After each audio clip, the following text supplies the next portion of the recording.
Cricket के मैदान पर जब रन बनता है तो आपके जहन में आता होगा कि रन तो बन रहे हैं, लेकिन इस रन को बनाने की नीति कहाँ से आती है, यानी कि रणनीति कैसे बनती है।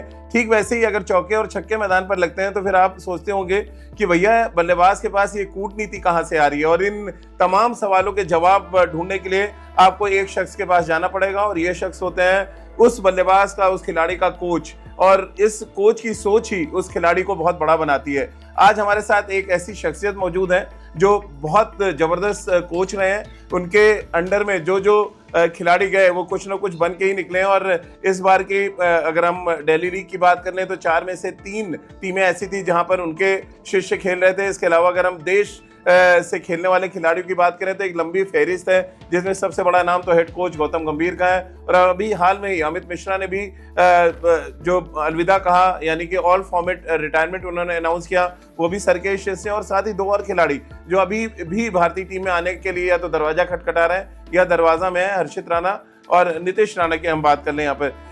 सर बहुत बहुत स्वागत है आपका।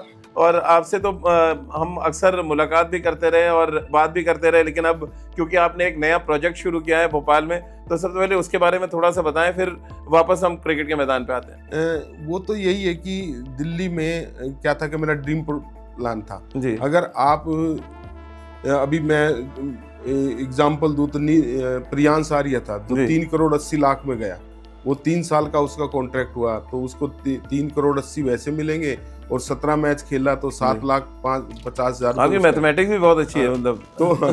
तो वो कम से कम 15 करोड़ कमा लेगा 3 साल में। अगर आप किसी IIT में, किसी MBA में, किसी उसमें कोई भी ऐसा पैकेज नहीं मिल सकता जो 15 करोड़ रुपए कोई कमा लेगा, कोई बिजनेस से भी निकाल। तो हमारी मेहनत यहाँ हमारी वो 3 घंटे की थी जी। अगर हमने ऐसे प्रोफेशनल क्रिकेटर बनाने हैं तो वो भोपाल में ही बन सकते हैं। वो जो एक कमरे से बाहर निकलेंगे, इंडोर मिल गया, कमरे से बाहर निकलेंगे नेट्स मिल गए, कमरे से बाहर निकले मैचेस के लिए ग्राउंड मिल गया, तो वो जो 12 घंटे का वो सेटअप है, वो सेटअप है मेरे पास वहाँ, वो ही बनाया है। वो उसी सेटअप को ये सोच लो जो गाड़ी क्रिकेट ऑफ एक्सीलेंस मान ले जो आपने बनाया, बस वो अपना जो हमने ऑस्ट्रेलिया इंग्लैंड इन सारी जगह वो अपना पर्सनल बनाया है, ना कि किसी फाइनेंसर से या किसी सरकार से या किसी वो से, अपना बनाया है। तो जी उसमें ये है कि हमारे वहाँ फीस नहीं, हमारा कंट्रीब्यूशन है कि कितना आप दे सकते हो। संजय भाई, क्योंकि लेकिन जो क्रिकेटर्स आपने दिए देश को, वो तो खुले आसमान के नीचे दिया आपने। और उन नेट्स पे हम लोग भी जाते रहे हैं, जो चाहे अमित मिश्रा रहे हो, चाहे गौतम गंभीर हो। वो वाली जो कहते हैं ना पौध थी, वो एक अलग तरीके की पौध थी। खासतौर से अमित मिश्रा ने जिस तरह से अभी रिटायरमेंट अनाउंस किया, और बहुत ही इमोशनल उनका मैसेज भी था। कैसे आप देखते हैं अमित मिश्रा का जो करियर रहा है? अगर हम देखें 23 साल उन्होंने क्रिकेट खेला और 23 साल में कुल 68 मैच मिले उनको। तो वो जो दर्द था उनके जहन में, आप लोग से भी बात होती थी, कभी उन्होंने बोला कि मैचेस उनको बहुत कम मिले जितना वो डिजर्व करते थे? हाँ, तो इसमें इस चीज को मैं एक चीज शुरू करूंगा, जो आपने कहा ना कि भी मैंने खुले आसमान में उनको वो कराया। वो खुले आसमान था इसलिए था कि कोई डिस्ट्रैक्शन नहीं था जी। उनके पास मोबाइल फोन नहीं था, उनके पास दूसरी चीजें नहीं थी। आज हर बच्चे के पास मोबाइल फोन आ गए, तो 6 घंटे तो मोबाइल देखता बच्चा। तो मैं वहां बच्चों को यानी 1 घंटा मोबाइल देता हूँ, 23 घंटे मेरे पास रहता है। तो जो अमित मिश्रा की स्टोरी है, अमित मिश्रा की ये स्टोरी है कि मुझे बड़ा यानी खुद लगता है कि वो लड़का 100 टेस्ट मैच खेलना चाहिए था, 600 विकेटें होनी चाहिए थी। क्या बात? मुझे सच में यानी जो उसका जो अगर किसी ने अनिल कुंबले ने रिटायरमेंट ली तो मोहाली में उसने जो 8 विकेटें ली, मैंने कवर किया था टेस्ट मैच जी। तो वो 8 विकेटें लेने पे तो अनिल कुंबले ने रिटायरमेंट ली थी कि मेरा अल्टरनेट आ गया जी। तो वो उसको अच्छे से यूज नहीं किया गया, जिस तरह से अच्छे से यूज करते। वो इतना अच्छा बॉलर था, इतना अच्छा यानी कैपेबिलिटी थी। मैंने नहीं इसको कोचिंग दी, वो कुदरत ही, भगवान ने उसको ऐसे बना के भेजा था, उसका हमें यूज करना था। ये हमारा दुर्भाग्य है कि हम उसका अच्छे से यूज नहीं कर पाए। क्या हुक्का पिलाना आना चाहिए था, आपको लग रहा है? आजकल हुक्का बड़ा फेमस है इंडियन क्रिकेट में। नहीं, हुक्का पिलाए ना पिलाए, पर एक गॉडफादर जरूर होना चाहिए। गॉडफादर। लेकिन आपको लग रहा है अलग अलग, मैं किसी कैप्टन का नाम नहीं लूंगा, किसी कैप्टन ने कहा कि बहुत धीमा बॉल डालता है, किसी ने कहा फील्डिंग खराब है। स्किल की बात किसी ने नहीं की अमित मिश्रा के। और क्योंकि अमित मिश्रा को मैं भी बहुत नजदीक से जानता हूँ, और जब उन्होंने 8 विकेट लिए, मैं उनके घर पे जाके इंटरव्यू किया था, और वो जो एक कहता है ना डाउन टू अर्थ इंसान है, वो उस तरह से अमित से हमारी बातचीत हुई।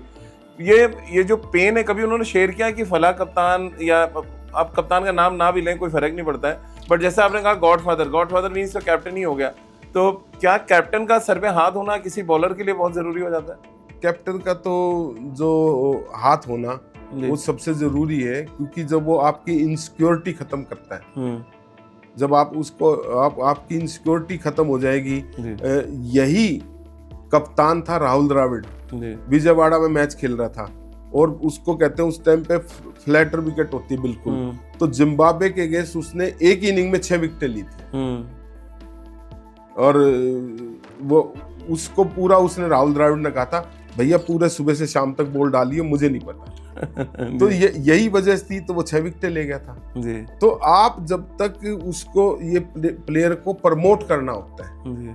अगर आप कोई मशीन नहीं होता, जैसे वो कोई ये है कि भाई ये चार्ज कर दिया, आज भी 5 विकेट लेगा, कल भी 5 विकेट लेगा, तो वो जो प्रमोट करना है वो प्रमोट अमित मिश्रा अच्छे से नहीं हुए। चलिए, क्योंकि टाइम थोड़ा कम है संजय भाई, आखिरी 2 सवाल ले लेते हैं। एक तो आपके जितने भी ट्रेनीज हैं बड़ा गुस्सा आता है उनको, हमने देखा अभी डीपीएल में, हमने देखा नीतीश राणा भिड़ गए दिग्वेश राठी से, क्या अलग कोचिंग तो नहीं देते आप? नहीं, वो देखो, वो जब खुददारी पे बात आती है तो दिग्वेश राठी ने कुछ गलत बोल दिया उसको, और वो ऐसा बोल दिया कि मैं बता नहीं सकता। तो उसने कहा भाई बात सुन, मैं भी बहुत अलग तरह का इंसान हूँ, दिल्ली का रहा हूँ, दिल्ली में बड़ा। तो फिर उसने ज्यादा नहीं बोला, उसने 15 छक्के मार दिए, बस वो ऐसी की तैसी कर दी टीम। हर्षित राणा एक और बॉलर जो आपके यहाँ से आते हैं, उनका पोटेंशियल आप कैसे देख रहे हैं? नहीं, बढ़िया लड़के, बहुत ही अच्छे हैं, और गौतम बहुत प्रमोट करता है, बहुत अच्छा है। नहीं, लोग ये भी कहते हैं कि गौतम की एकेडमी का इसलिए प्रमोट करता है। नहीं, गौतम मेरी एकेडमी का वो मतलब नहीं है। अच्छा, वो गौतम को जो अच्छा लड़का लगे, गौतम को कुलदीप यादव भी अच्छा लगता था, गौतम को उमेश यादव भी खेल रहा था, गौतम को यानी यूसुफ पठान भी खेला, वो हमारी कोई एकेडमी के थोड़ी थे। जो गौतम को बेस्ट लगता है, नवदीप सैनी था, उसको कहां से कहां उठा के लेके चला गया था, तो गौतम को जो बेस्ट लगता है वो उसी को प्रमोट करता है। बिल्कुल बेस्ट लगता है गौतम को, उसी को प्रमोट करते हैं। अब गौतम गंभीर हेड कोच के तौर पे आपको बेस्ट लग रहे हैं? चैंपियंस ट्रॉफी तो जीते हैं, अब एशिया कप आपको लग रहा है जीतने जा रहा है? गौतम तो मुझे लगता है कि उसको जहां का लीडर बनाओगे वो चैंपियन कराएगा। अच्छा, उसके पास केवल जब वो 10 साल तक का था तब से भी जीत चाहिए थी, आप भी जीत चाहिए। जब वो टीम के साथ खेलता है, केकेआर में खेला, जब भी उसको जीत चाहिए थी। जब मैं मेंटोर बना तब भी उसको जीत चाहिए थी। तो चलिए, जीत चाहिए थी, और हम सब उम्मीद कर रहे हैं कि जैसे संजय भाई ने कहा कि गौतम गंभीर 10 साल से ये सोच रहे हैं, और आने वाला 10 साल यानी इन 10 सालों में 3 बड़े टूर्नामेंट्स है, एशिया कप के बाद 26 में आप T20 का वर्ल्ड कप खेल रहे हैं, और 27 में 50 ओवर का वर्ल्ड कप। और हम सब उम्मीद कर रहे हैं कि हेड कोच गौतम गंभीर पे जो तमाम गंभीर एलिगेशंस लगते हैं उसको दरकिनार करते हुए न सिर्फ वो ये तमाम बड़े बड़े टूर्नामेंट्स जीते, बल्कि वो जो एक इमोशन है इंडियन क्रिकेट के साथ जुड़ा हुआ, उस इमोशन को भी वो जीते हुए नजर आए, और हमें वो तस्वीर बार बार दिखाएं जो तस्वीर हम सब ने ओवल के मैदान पे देखी, जहां गौतम गंभीर उछल कर किसी की गोद में चढ़ जाए और फिर जीत का जश्न मनाए। ऐसा बहुत कम देखने को मिलता है, और हम सब क्योंकि वहाँ पे थे, हम सब ने वो लम्हा देखा, और आज भी वो लम्हा हम सबके जहन में याद है, और आने वाले समय में भी उम्मीद यही कर रहे हैं कि इस तरह के तमाम लम्हे हमें क्रिकेट के मैदान पर देखने को मिले। बहुत बहुत शुक्रिया संजय भाई हमसे बातचीत करने के लिए। थैंक यू, आपका बहुत बहुत धन्यवाद।